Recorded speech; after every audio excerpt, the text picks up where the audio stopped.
கைது செய்யப்பட்டு நான் கிளம்பும்போது கோர்ட்டில் வந்து ரிமாண்ட் கொடுக்கப்படும் அப்படின்னு சொன்ன உடனே நிறைய வழக்கறிஞர்கள், குறிப்பாக விஜய் கட்சியைச் சேர்ந்த தாவேகா வழக்கறிஞர்கள்லாம் கடைசி வரை நின்று சிறைக்கு என்னை வழி அனுப்பி வச்சது மட்டுமல்ல, சிறையிலிருந்து நான் வெளியில் வரும்போதும் தாவேகா இளைஞர்கள், தாவேகா வழக்கறிஞர்கள்லாம் வந்து என்னை வரவேற்றாங்க.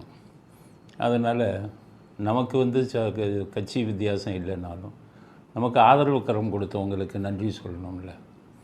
அதனால் முதல்ல தாவேகா வழக்கறிஞர்கள், தாவேகா அவங்க கட்சியைச் சேர்ந்த ஒரு முக்கிய தலைவர் நிர்மல்குமார், இவர்களெல்லாம் இயக்கிய தாவேகா தலைவர் விஜய், இவங்களுக்கு முதல் நன்றியை தெரிவிச்சுக்கிறேன். அடுத்தது இன்பதுரை, அதிமுக வழக்கறிஞர் பிரிவு செயலாளர். அங்கே கோர்ட்டுக்கு கொண்டு போகும்போது அவர் சில வழக்கறிஞர்கள் அனுப்பி ஏதாவது உதவி வேண்டுமா அப்படின்னு கேட்டார். ஸோ அவர்களுக்கும் நமது நன்றியை தெரிவித்துக் கொள்வோம் இந்த இக்கட்டான தருணத்தில். அதுக்கடுத்தது நான் உள்ளே இருக்கும்போது என்னை பற்றிய பல செய்திகள் இருட்டடிப்பு செய்யப்பட்டது.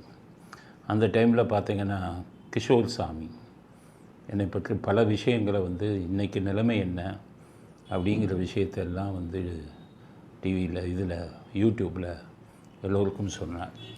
நான் வந்த உடனே ஒரு ஃபோன் பண்ணி என்கிட்ட ஒரு விஷயம் சொன்னார். என்னென்னா, நான் உங்களை சாதாரணமாக நினச்சேன் சார், ஆனால் நிறைய பேர் எனக்கு ஃபோன் பண்ணி அழுகுறாங்க. அதெல்லாம் பார்த்த உடனே எனக்கு இவ்வளோ உங்கள் மேலே நம்பிக்கை வச்சுருக்காங்க, பாசம் வச்சுருக்காங்க. வெளிநாடுகளில் இருந்தெல்லாம் நிறைய பேர் நம்ம இதை பார்க்குறவங்க ரொம்ப பல பேர் வந்து வருத்தத்தை தெரிவித்தாங்க. அதெல்லாம் பார்க்கும்போது கிஷோர் சாமி வந்து பல வீடியோக்களை போட்டு அதெல்லாம் மக்களுக்கு தெரியப்படுத்தினார். அதனால் அந்த சகோதரர் கிஷோர் சாமி அவர்களுக்கு முதல் நன்றி. அடுத்தது இளைய பாரதம் கார்த்திக் கோபிநாத், அவரும் வந்து நமக்கு ஆதரவு கரம் நீட்டி பல விஷயங்களை நமக்கு ஆதரவாக பேசினார். அவருக்கும் நன்றியை தெரிவித்துக் கொள்கிறோம். அடுத்தது சவுக்கு சங்கர் சில விஷயத்தில் ஆதரிச்சிருக்கேன், சில சமயம் அவரை திட்டியும் இருக்கேன். அவருக்கு வந்த உடனே ஃபோன் பண்ணி, சங்கர் நீங்கள் கொடுத்த ஆதரவுக்கு நன்றி அப்படின்னு சொன்னேன். அதுக்கு அவர் சொன்ன விஷயம், ஐயா நீங்கள் நடுநிலைமையாக பேசுகிறவர், உங்களுக்கு ஆதரவு கொடுப்பது எங்கள் கடமை, அதைத்தான் நாங்கள் செஞ்சோம் அப்படின்னு பெருந்தன்மையோடு சொன்னார். அதனால் அவருக்கும் இந்த நேரத்தில், இக்கட்டான நேரத்தில் நமக்காக குரல் கொடுத்ததற்காக அவருக்கும் நமது நன்றியை தெரிவித்துக் கொள்வோம்.